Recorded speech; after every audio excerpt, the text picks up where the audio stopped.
El tema es solución de conflictos y negociación.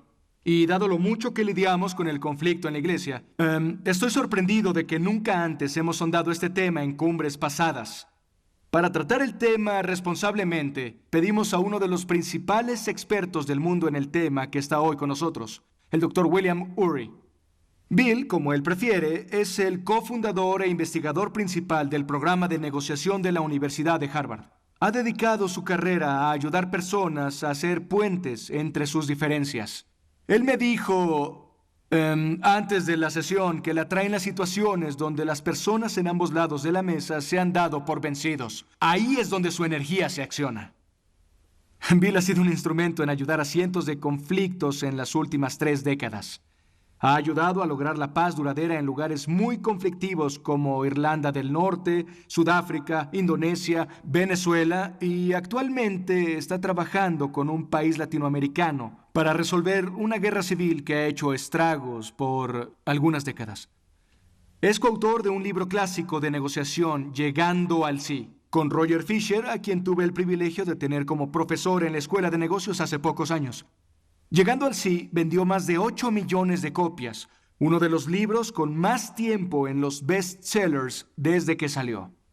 Después de eso, con el expresidente Jimmy Carter, Bill fue cofundador de la Red Internacional de Negociación, una ONG que ayuda a las naciones a desarrollar formas para lidiar y resolver conflictos en sus países de forma constructiva. Así que, Bill, bienvenido a la cumbre. Es un placer, Jim. Sí.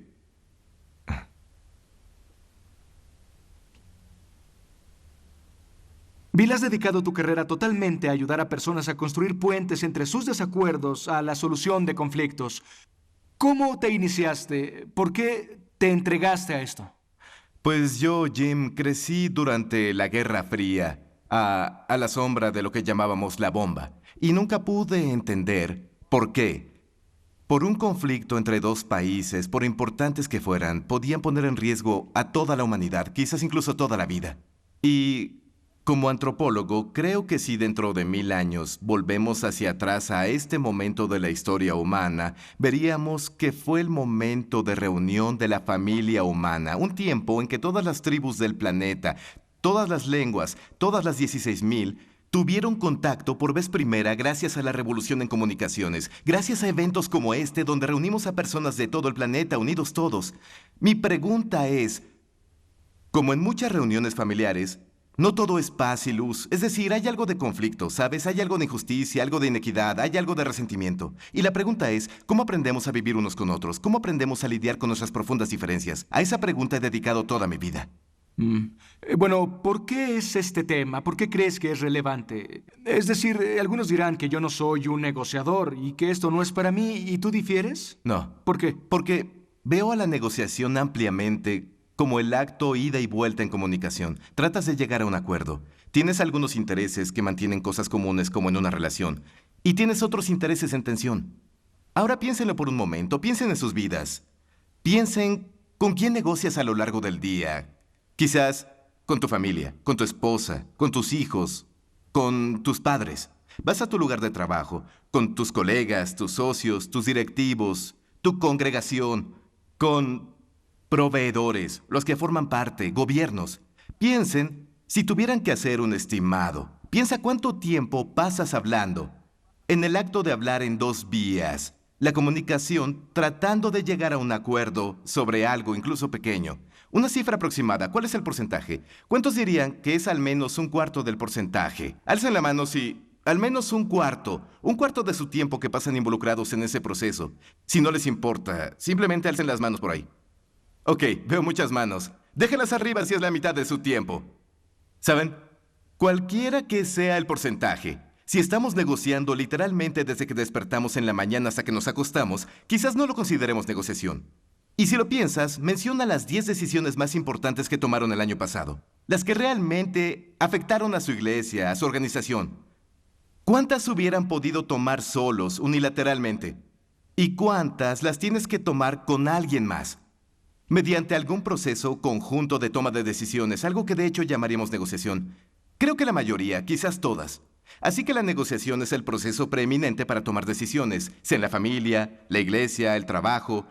la más grande comunidad y por eso la negociación es central. Quizás es la competencia clave, una habilidad central para el liderazgo. No podría estar más de acuerdo. Creo que lo mencionas en tu libro, que hoy tenemos organizaciones más horizontales y las personas no siempre tienen la autoridad sobre otros con quienes necesitan hacer ciertas cosas. Así que debe negociar entre departamentos, con vendedores, proveedores de servicio externos o lo que sea. Y cuando no pueden, todo se desmorona. Sí, literalmente hoy para hacer nuestro trabajo dependemos de docenas, cientos, miles de individuos en organizaciones sobre las que no ejercemos control directo. Para hacer el trabajo, si lo vamos a lograr y tener éxito, necesitamos negociar. Correcto. Y es muy interesante que menciones que el propósito no es eliminar el conflicto, porque de hecho ves el conflicto como algo constructivo. Háblanos un poco de ese tema. Sí, el conflicto no es necesariamente malo, es algo natural. Necesitamos el conflicto en la vida. Ninguna injusticia ni desequilibrio en el mundo se puede atender sin algún tipo de conflicto. En los negocios, la competencia es lo que los hace funcionar. En la política, en la democracia, necesitamos oír muchos puntos de vista diferentes. Necesitamos encontrar... Así que la opción no es eliminar el conflicto, la opción es manejar los conflictos constructivamente. Mediante el diálogo honesto, la negociación, tratando de llegar a soluciones que funcionen para todos, o lo haremos mediante la destrucción. Muy bien, perfecto. Vamos precisamente a eso. En tu experiencia, ¿cuál es el más grande obstáculo para el éxito en la negociación? Es interesante. En los más de 30 años colaborando con Roger Fisher en Llegando al Sí, lo que me sorprendió más, el más grande obstáculo para obtener lo que necesitamos en una negociación, no es lo que creemos. No es esa persona difícil, el gerente difícil, el miembro difícil de la congregación. No es esa persona. Está aquí. Somos nosotros. Somos la principal barrera para lograr el éxito por la natural y humana tendencia a reaccionar. Es decir, a actuar antes de pensar. Como dice el dicho, cuando te enojas, das el mejor discurso del que te arrepientes. Claro. Sí. Es decir, pensemos en términos de los emails, porque mucho lo hacemos por email. Recibimos emails. Los emails son una buena forma de comunicar información. Recibimos muchos emails. Vemos un email que nos enoja.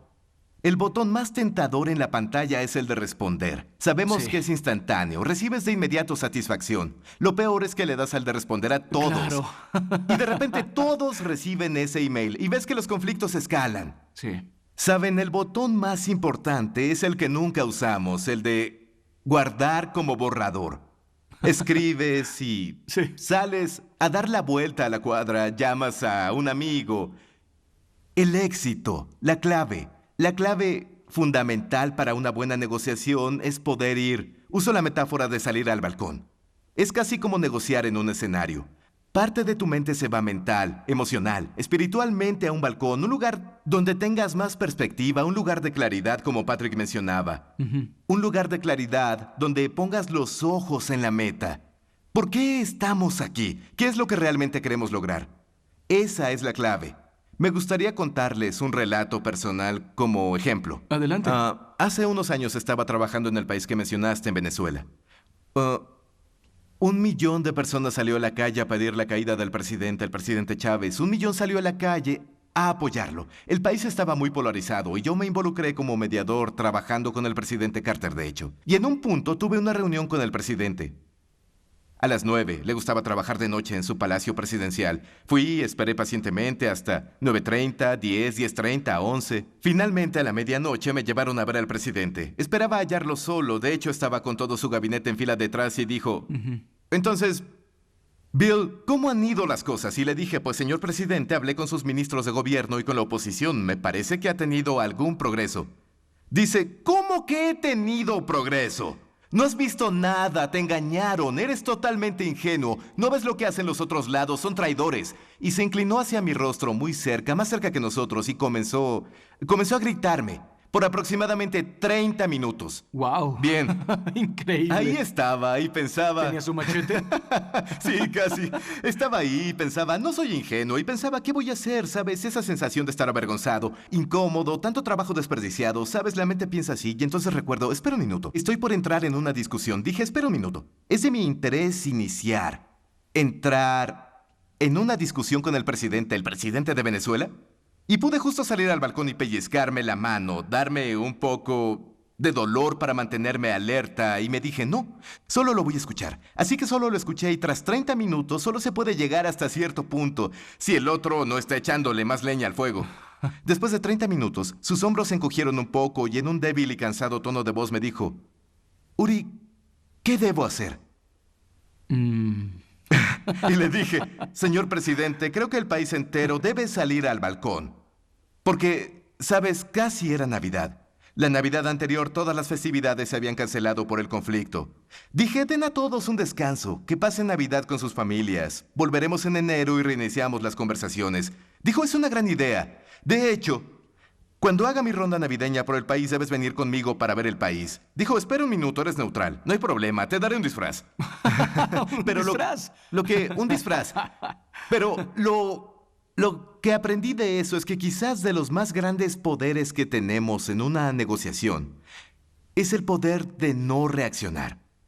Es el poder de centrarte otra vez, salir al balcón. Recuerda lo que quieres lograr y esa será la base para lograr con éxito llegar al sí. Sí, claro. Wow, muy cierto.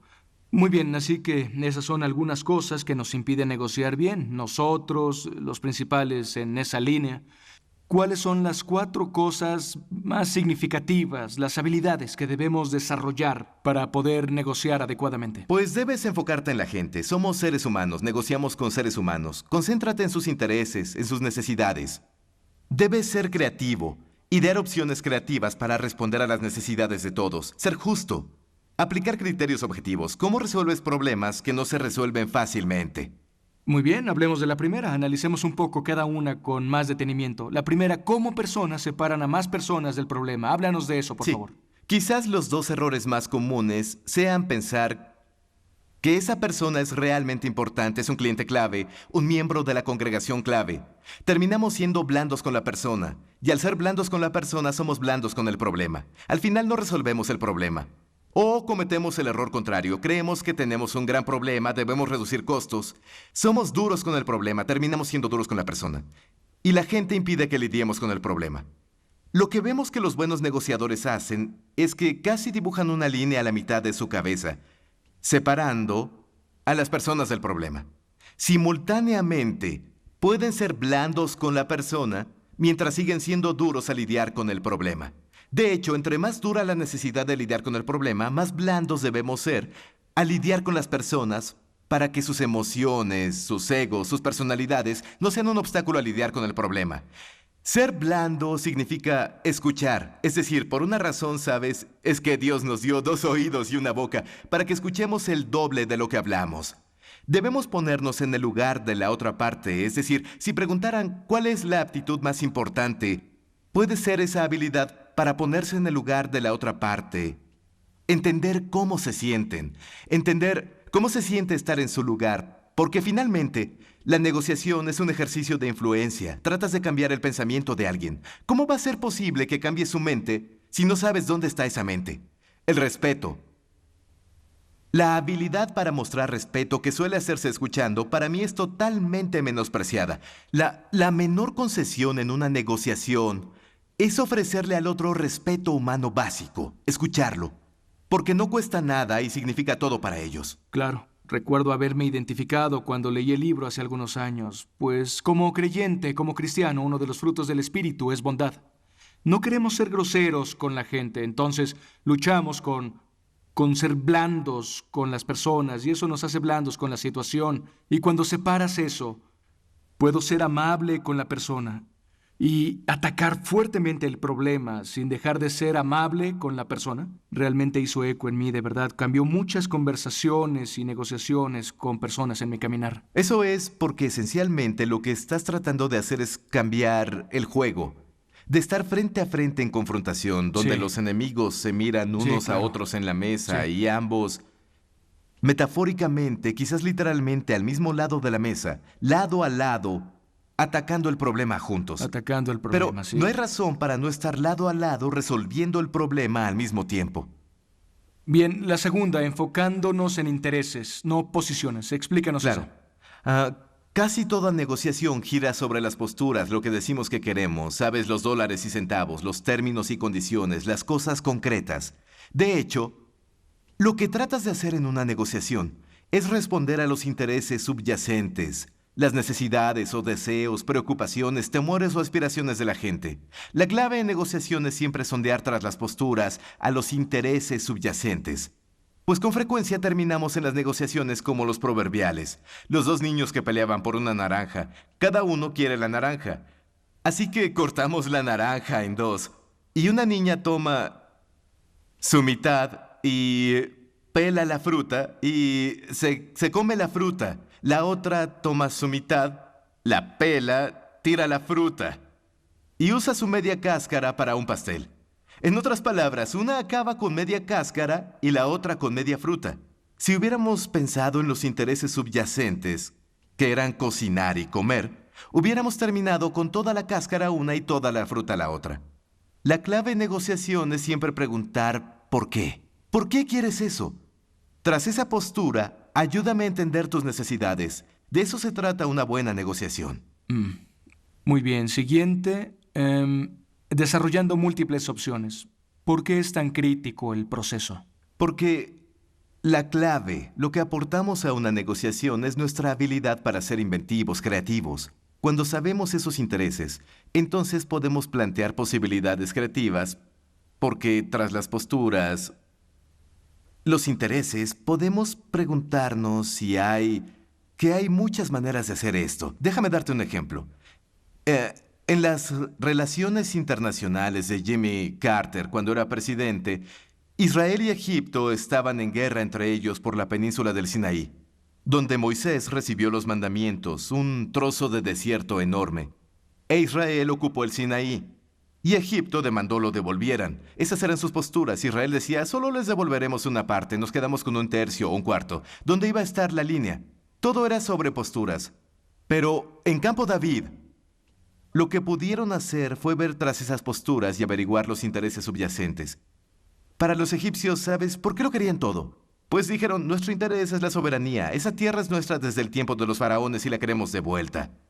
¿Y los israelíes? ¿Cuál era su preocupación? La seguridad. Los egipcios mandaron tanques a través del Sinaí para atacarlos. No querían que pasara de nuevo. En lugar de dividirlo de algún modo, surgió una idea de cómo responder al interés egipcio en soberanía y al mismo tiempo el interés israelí en seguridad. Alguien tuvo una idea creativa que era sobre desmilitarizar el Sinaí, para que todo el Sinaí, toda la península volviera a Egipto, la bandera egipcia por todas partes. Pero los tanques egipcios no pueden ir. Así Israel consiguió todo el Sinaí como zona de protección y Egipto obtuvo soberanía total. Eso es lo que se busca. Opciones creativas que cubran los intereses de todas las partes. Sí, esta parte es bastante entretenida. Cuando te sientas con la otra persona u organización con la que estás tratando y estás hablando de un interés y decir, hagamos una lluvia de ideas sobre cómo podemos conciliar varios intereses y ahora ambos somos juntos, somos un equipo trabajando, enfocados en tratar de entender los intereses del otro y ser creativos e imaginativos de diferentes maneras posibles y nos aleja de una posición cerrada de decir, ya sabes, si esa es su posición, esta es la nuestra y lo único que queda es partirlo a la mitad. En lugar de eso, puedes enfocarte en las verdaderas necesidades y trabajar en eso. Esa es la clave. Perfecto. La última. Hablemos del poder del criterio objetivo y el proceso justo. Sí, porque en el proceso de invención lo que hacemos es tomar lo que con frecuencia vemos como trozos de pastel. La cuestión es cuánto del pastel me toca a mí y cuánto del pastel te toca a ti. En el proceso de invención haces la primera pregunta de cómo ampliar el pastel antes de dividirlo. Pero imaginemos que si hay que dividir el pastel, hay ciertas cosas como que quieres esa bella oficina del rincón con vista y también tu colega. O es cuestión de dinero, más para mí es menos para ti. ¿Cómo tratas esas situaciones en la negociación? Seguido, en un proceso posicional, se vuelve cuestión de voluntad. No pagaremos un centavo más. No aceptaremos nada menos. Y escuchas la palabra voluntad ahí. Y ego. Sea tu ego personal o el ego de la organización. Y dices, no voy a ceder. Y de repente enfrentas una situación donde lo que debió resolverse en una hora Se arrastra por semanas o meses, la transacción aumenta en costos. Ningún lado quiere ceder. Eso tiene un mal efecto en la relación. ¿Cuál es la alternativa? La alternativa es usar estándares que sean independientes a la voluntad de las partes, que se basen en algo justo, como el valor del mercado. Déjame darles un ejemplo. Dos compañías con las que trabajé se querían fusionar. Eran dos grandes compañías aeroespaciales y todo tenía sentido en papel, pero una cuestión era, ¿cuál director iba a ser el director de la compañía combinada? ¿Y dónde iba a tener la compañía su sede? Porque una estaba en California y la otra estaba a miles de kilómetros, en Washington, cerca de Washington, D.C. Y nadie quería tomar a todos sus hijos y mudarse, con adolescentes y eso. Así que, ¿saben? Ahí es donde las negociaciones se detienen. Ahora podrían haberlo manejado diciendo, no voy a ceder si no lo haces a mi manera. Pero dijeron, no, veamos algunos criterios objetivos y justos. Lo miraron y dijeron, los dos somos obviamente hábiles y exitosos como directores, pero tú eres mayor que yo, tienes 64 años y yo 63. Así que dijeron, es lo que podemos descifrar. Y el de 64 se volvió el director hasta que... Las dos compañías tienen como obligatorio el retiro a los 65. Era lo justo. Por un año, ese hombre fue el director. Después el segundo hombre entró y dijeron, bien, lo resolveremos de ese modo. Ahora, en cuanto a la sede, ¿dónde tendremos la sede? Y examinaron todos los criterios y dijeron, bien, lo que quizás es más relevante aquí es quién está más cerca de la base de clientes. El grupo más grande de clientes. Y en ambos casos, el cliente más grande era el gobierno federal en Washington, D.C. Así que los ejecutivos de California se mudaron con sus familias. Pero lo interesante de esto fue que por haberlo resuelto así, al fusionarse todos los departamentos que hay que fusionar, ya saben, finanzas, legal, recursos humanos, todos usaron esa misma metodología de basarse en lo justo y no en la pura voluntad. Nadie tuvo que ceder ante la otra parte, solo defirieron ante lo justo y eso funcionó bien, fue un éxito. Y esa compañía se ha fusionado al menos otras 30 veces. Desarrollaron la reputación de fusionarse con base en lo justo. Y todos quieren fusionarse con ellos. Así que esa es su competencia clave. Nadie tiene que ceder ante la otra parte. Solo ser deferentes ante lo que parece justo y objetivo es mucho más fácil. Acordar el proceso y solo queda la Sí. implementación del proceso que Bien. acordamos. Así Eso es. Ahora no tardarás mucho leyendo libros sobre negociación para encontrarte un viejo término llamado BATNA. ¿Puedes describirnos qué es BATNA y cómo es diferente de un ultimátum? Sí. BATNA es un término que acuñamos en Llegando al Sí. Son las siglas para la mejor alternativa para un acuerdo negociado. Es la alternativa final. Antes de entrar a una negociación, uno de los más grandes errores que hacemos es no pensar lo que haremos si por alguna razón no logramos un acuerdo con la otra parte. Podemos pensar que eso es pensamiento negativo, pero no lo es alternativa en pensamiento positivo. En otras palabras, ¿cuál es la alternativa? Imagina que buscas trabajo, un simple ejemplo. Y tienes una entrevista y no tienes una idea de tu alternativa. Piensas, no tengo alternativa. Sabes, piénsalo, vas a aceptar lo que te ofrezcan. Pero, si dedicaste la semana previa y pensaste, bien, ¿qué voy a hacer si no me dan ese empleo? Quizás puedo volver a la escuela, a recibir entrenamiento. Quizás puedo hallar empleo en otra ciudad. Quizás tienes otra oferta no tan buena, pero tienes esa alternativa. Vas a negociar con más confianza porque tienes un BATNA, tienes una alternativa. Así que siempre es buena idea entrar a una negociación sabiendo lo que harás si por alguna razón no logras llegar a un acuerdo. Por un lado, solo puedes medir un buen acuerdo si es mejor que tu alternativa. Parecerá perfectamente obvio, pero seguido la gente llega a acuerdos peores que sus alternativas porque no los han pensado. O se alejan de un trato que es mejor para ellos que su alternativa. Así que BATNA es mejor que el balance final como indicador y ancla para sentir confianza, para tener ventaja, equilibrar el terreno de juego, llegar a un acuerdo justo. Sí, cuando empecé a analizar el BATNA sentí que era muy útil porque antes de entrar en una conversación pasas un tiempo, anticipas y piensas bien de forma creativa e imaginativa sobre todas las diferentes alternativas con la que estarás contento. Claro. Y a diferentes niveles y tienes diferentes niveles de felicidad con cada uno. Claro. Pero entras a un conocimiento previo de saber que si presionan aquí tienen estos intereses. Ahora, es algo sutil porque piensas, bueno, El ultimátum, si no lo consigo, pues me voy. Así es. Pero lo que hace la diferencia con Badna al leer el libro es que la posición del ultimátum no es imaginativa. No está realmente fundamentada en conocimiento real sobre intereses reales.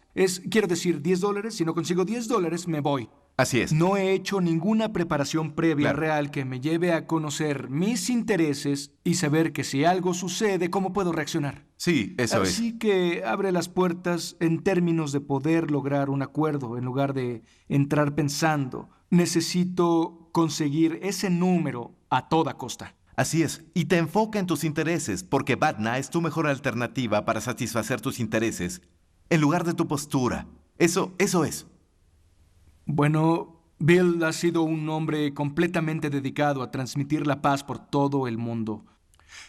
Hace rato mencioné que se puede decir que te sientes atraído a situaciones donde las personas se han dado por vencidas en encontrar una solución.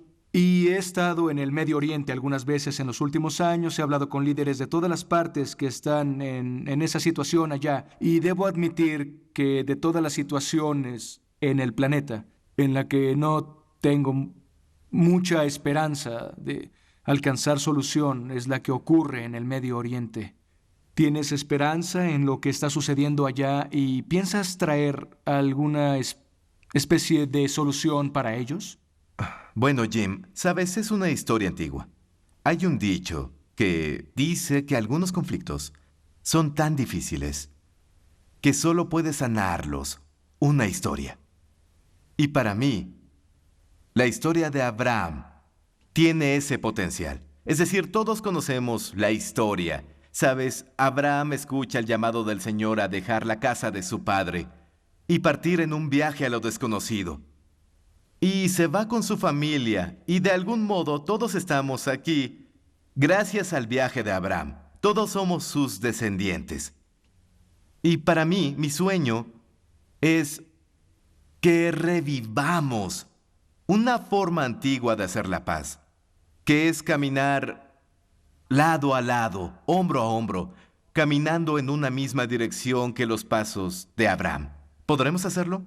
Y desde hace años, con ayuda de personas de todo el mundo, hemos hecho posible abrir una ruta, la Ruta Abraham, en Medio Oriente, que conecta todo el Medio Oriente, porque permite a la gente entrar a los poblados, recibir la hospitalidad abrámica. Ese sueño comienza a hacerse realidad, para recordarnos que, independientemente de los conflictos, somos una familia, somos hijos de Abraham en ese sentido. Y para recordarnos, como lo decías antes, que es que la virtud clave de Abraham, la virtud de Abraham es la amabilidad, la hospitalidad hacia los extraños. Su tienda se abría en las 4 direcciones.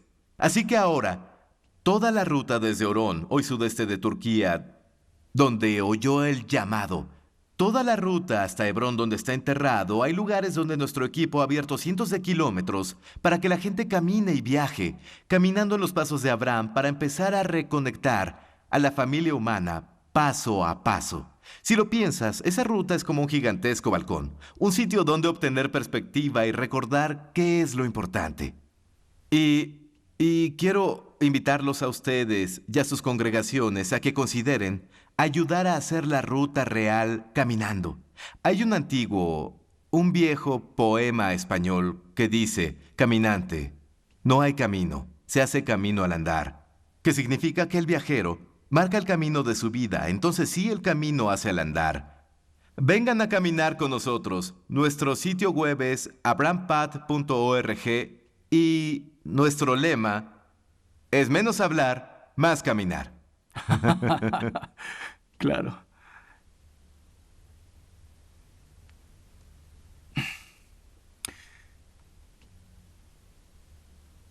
Bill, tenemos 6,000 iglesias representadas escuchando esto en la cumbre.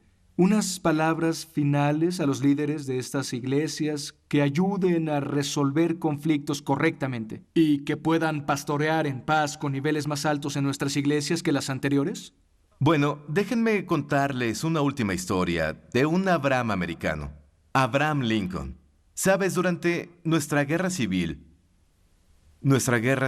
que fue Abraham Lincoln se sentía apesadumbrado acerca de cómo comenzar a curar las heridas de la nación, cómo promover la paz y la reconciliación después de la guerra. Un día estaba hablando en la Casa Blanca con simpatía hacia el sur y una patriota yanqui en el público dijo: «Señor presidente, ¿cómo se atreve a hablar con amabilidad del enemigo cuando debería pensar en destruirlo?» Y Abraham Lincoln pensó por un momento y dijo: «Señora, ¿acaso no destruyo a mi enemigo al volverlo mi amigo?» Sí, claro. Para mí, de eso trata Llegando al Sí a fin de cuentas. Sobre destruir a mis enemigos volviéndolos mis amigos.